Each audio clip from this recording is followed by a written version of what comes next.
thank you very much, all of you, for coming here today. I know you all have a lot going on in other areas, so I'm thrilled to be here today. And I really owe so much to the state of Ohio and to the University of Akron. My first foray in politics, as Dr. Wainwright mentioned, was when I served as a congressional intern in the spring of 1973 to Congressman John Sarbanes, who was really, I think, one of the most noble public servants of our generation, and it was an extraordinary experience for me, which then led to my work with Vice President Walter Mondale.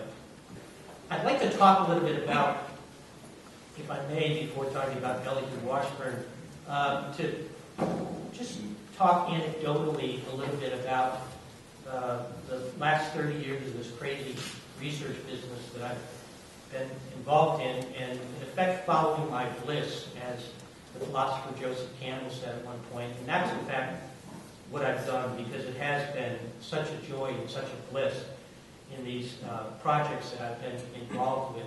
This first image is of the Harry Truman book that David McCullough did. It was the first research project of all that I was involved in. The Civil War series was really, I think, a landmark for several reasons. One is that it was a landmark in television, not only for its length, but for the vividness in which it brought the story of the Civil War to an audience.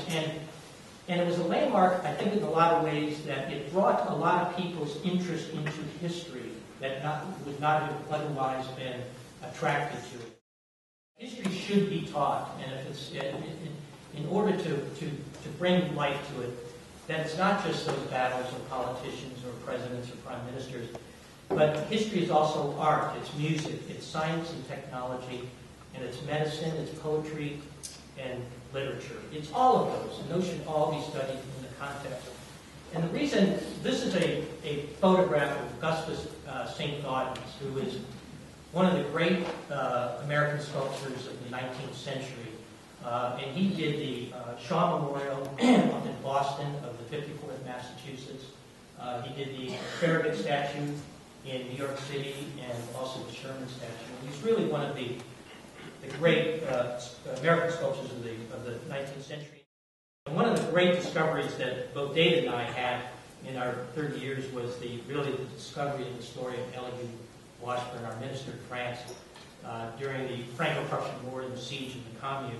He's largely a forgotten hero to our history and certainly to French history, and it's a shame, because I think he really represents so many of the qualities that we cherish as Americans. Courage, bravery, determination, hard work, modesty, resourcefulness, and above all, a good, kind heart. I'd like to just end up today, please, if I can, with a tribute to the people of Ohio, the genius of Ohio. What Ohio has produced in terms of extraordinary people over its history, and not just in aviation. You, of course, have the Wright brothers. You have Neil Armstrong, first man to step foot on the moon. You have John Glenn, the first American to orbit the Earth.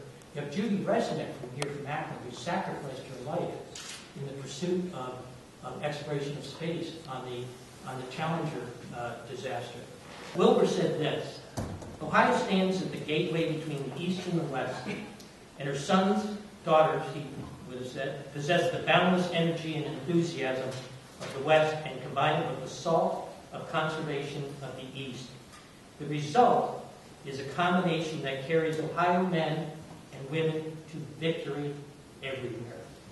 And then he ended up by saying, if I were giving a young man or woman advice as to how he might succeed in life, I would say to him, pick out a good father and mother and begin life in Ohio. No truer words were said, and I'm thrilled to be here, and I'm so proud to be in Ohio, and you should be proud. Thank you very much.